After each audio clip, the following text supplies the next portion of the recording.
Morning and welcome to Voices of Accountability right here on Breakfast Show Coal City 99 FM Enugu Radio Nigeria, the program where we deep dive into issues of governance, development and citizens' participation.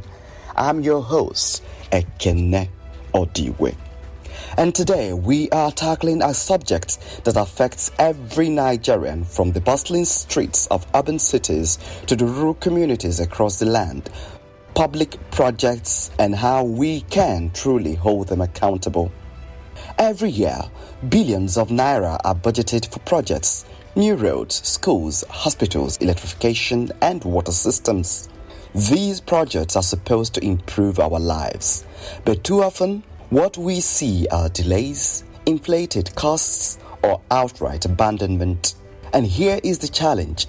Once the contracts are awarded and the groundbreaking ceremonies are over, ordinary citizens are all usually left in the dark. Who is tracking whether the funds are used properly? Who is making sure the work is done to the right standard? That is where independent project tracking comes in. Civil society organizations, journalists, and even ordinary community members are stepping in to shine a light on public spending. By gathering data, monitoring progress, and reporting findings, they are helping Nigerians connect the dots between what is promised and what is delivered. Our guest today is Mr. James Ugochukwu, Executive Director of the Alliance for Inclusive Development, AidAFRICA. His civil society organization, CSO, works to strengthen transparency, accountability, and citizen participation in development projects across Nigeria. A very good morning to you, Mr. Ugochukwu, and welcome to the program. Thanks for inviting me to the program. Let me begin by asking, why do you believe the independent tracking of public projects has become such an urgent necessity in Nigeria today? Tracking of independent projects is supposed to be a necessity for a very long time, so it shouldn't be something that we should be looking at to be an urgent necessity as it is. Nigerians over time have always disassociated themselves with anything that has to do with governance. Now let's look at the public projects. Right now, there are a lot of public projects going on, and most of these projects are meant to service the people.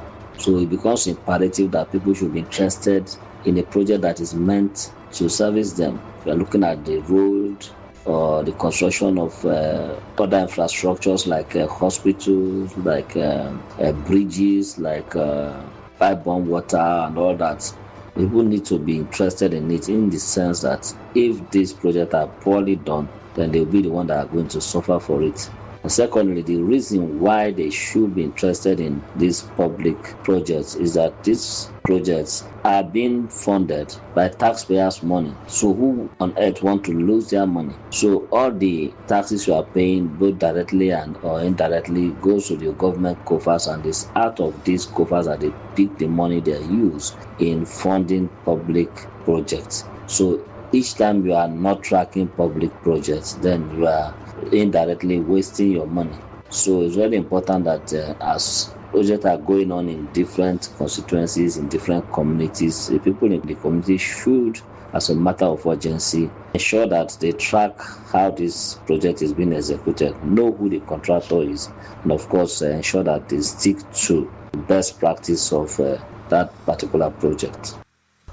We know abandoned and substandard projects are not just about wasted money. They have real consequences. A hospital left half-built means mothers and children go without care. A failed road project means farmers cannot bring their goods to the market. It is about livelihoods and dignity.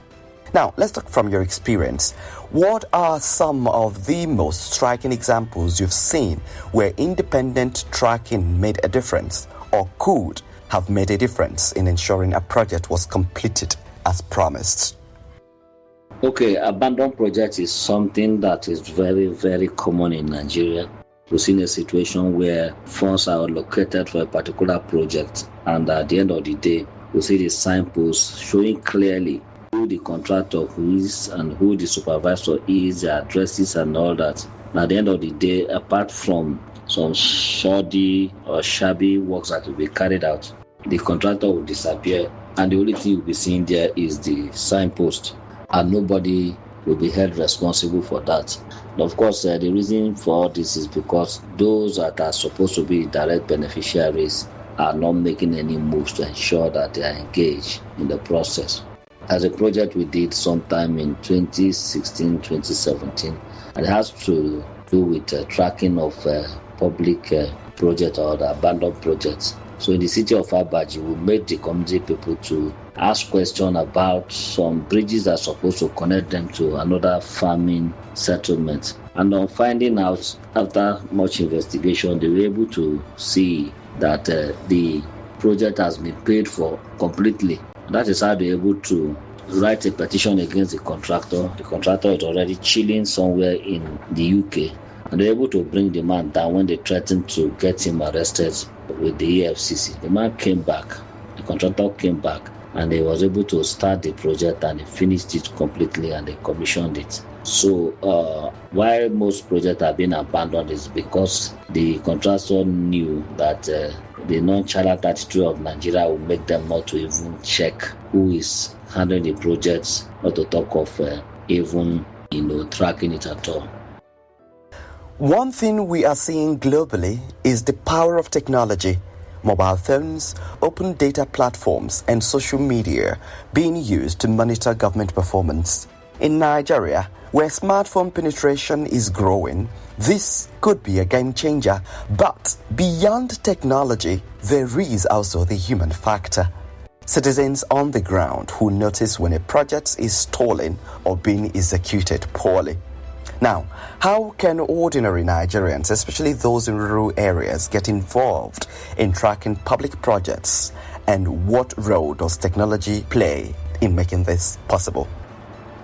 The people in the rural area can actually get involved in tracking of projects by ensuring that they form an alliance among themselves to ask questions, one about even the project that is coming to their community and who is involved in the project execution, and of course the amount being expended for that. Is there public information that need to be available to them under the Freedom of Information Act, something that they can obtain from various budget documents from the local government, from the state, from the federal government. And of course, there are a lot of portals under the Open Governance Partnership that they can actually leverage on to see what is going on in the country in terms of projects that are being executed across board. Now with social media now, they can easily reach to anybody in the presidency, in the Ministry of Works, in the state government and all that. Most of our leaders now are on Twitter or on other social media platform, of which the people in the rural area with their smartphone can directly report what they are seeing on ground with pictures and video directly to even the president, directly to the governor, directly to the local government chairman, and directly to the Economic and Financial Crime Commission, or any agent that is saddled with the responsibility of oversighting a particular project. So if you blend local organizing and social media, I don't think there will be any project that will be abandoned across the country. People need to know the power of the social media beyond using it to entertain themselves. It can be used to reach people in government. Of course, independent tracking doesn't come without challenges. Sometimes there is the resistance, either from the government agencies or the contractors. There may be lack of access to project information or even intimidation of those who dare to speak up. Transparency often meets with pushbacks. What are some of the biggest challenges CSOs like yours, AidAFRICA, has faced in promoting independent tracking, and how have you managed to overcome them? The biggest challenges AidAFRICA and other coalition of NGOs have been facing is the reluctance of people in government to divulge information about projects in their constituency. But I can tell you that by the time you put much pressure on them, none of them want to be shamed. None of them want to be named and shamed as someone that has been diverting public fund or not completing a project. Yes, other civil society organization has been riding on the power of the Freedom of Information Act 2015 to, ensure that they get these people to respond to certain information. I could remember there was a particular project that we tracked from the Ministry of Works during Babatunde Raji Fashola's tenure as the Ministry of Works. They has to do with the dualization of Abuja, Kano, Kaduna Road. And when we are not getting what we want, we wrote directly to the minister requesting for the information about the project, the contractor that the project was given to, the amounts, and of course all the email correspondence and all that. We work together with the Nigerian Society of Engineers and the Koren and all that, and then we went there, we publish our report and all that, and that gets the ministry to start working, and they call the contractor back to site as we speak. So civil society organizations should be able to leverage on the power of the Freedom of Information Act to ask questions, and they should be able to take government to court when necessary, if need be. Well, if you're just joining us, you're welcome. We are examining issue of independent tracking of public projects with Mr. James Ugochukwu, the Executive Director of the Alliance for Inclusive Development, AidAFRICA. Now, Mr. Ugochukwu, one thing is clear.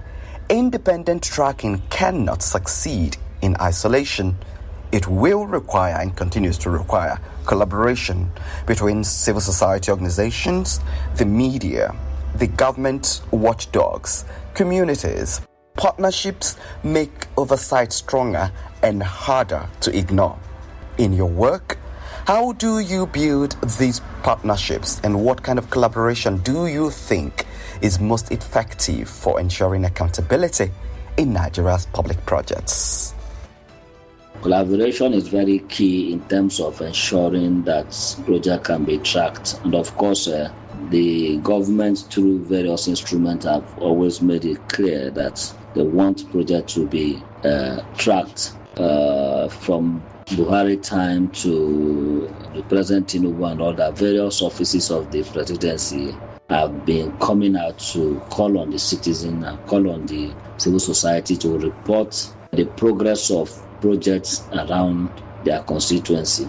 The government have signed up with the Open Government Partnership since 2016, and what that tells you is that the government wants to open its book to enable the members of the public to make input, because the people in government, they themselves know that this governance is not forever. So those projects need to be carried out, and those that are diverting funds need to be checked on time and punished accordingly. So government and the civil society are working together in the Open Governance Partnership. We have several platforms that tracks projects at regional and state level and at national level. And of course, this collaboration is what is needed in terms of getting the necessary information and getting projects executed across board. And in doing this, it's very important for civil society organizations to work closely with the people at the grassroots, the traditional rulers, the religious leaders, the youth group, the women group, and different groups at the community level. Why this is important is that it will help in identifying the kind of project that is needed, and of course oversighting it to ensure that it's carried out to specification according to the project document. As the nation continues to push for development, especially with increasing demands for infrastructure and social services, accountability will only become more important. Citizens are beginning to demand transparency, and organizations like yours, AidAFRICA, are helping to amplify their voices. Looking into the future, what reforms or innovations would you like to see that could strengthen independent project tracking in Nigeria? Well, most of the innovation that we need to track public projects has always been there. I could remember during the Buhari administration, there's this presidential project delivery tracker that was launched by the Office of the Secretary to the Government of the Federation. We have the Nokopo portal that was launched by the Bureau for Public Procurement. We have the Open Governance Partnership, and we have Freedom of Information Act, and we have many other extant laws that can be used in ensuring that public projects are being executed to the specification that it's laid out in the project document or contract document.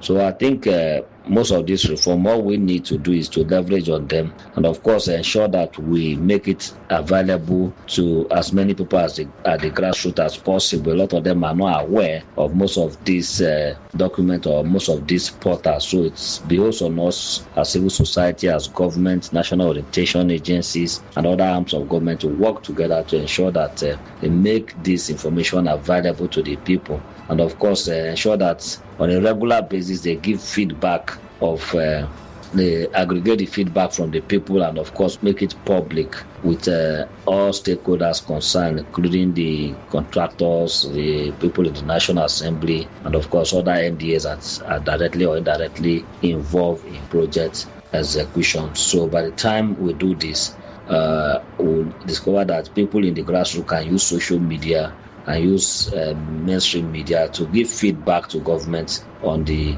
progress of projects that are being executed in their various communities. Mr. James Ugochukwu, the Executive Director of the Alliance for Inclusive Development, AidAFRICA, thank you for joining us today. Your insights reminds us that accountability is not a luxury. It is a necessity if development is to truly reach the people. Thanks for inviting me to the program. Have a nice day. And for you, our listener, remember, public projects are funded with your tax, and independent tracking is the one way of making sure these projects serve you. Stay informed, stay engaged, and let's all be part of building a nation where promise on paper become realities on the ground. And that's it on Breakfast Show this morning, right here on Radio Nigeria, Coast City 929 FM Enugu. Producers has been Jude Obu and Anayo Egere. Supervisor is General Manager, Coast City FM Enugu, Kate Nebo. And the executive producer is the Zonal Director, Federal Radio Corporation of Nigeria, Enugu Zone, Dr. Ugochukwu Eze. My name is Ekene Odigwe. Thanking you for listening. Good morning.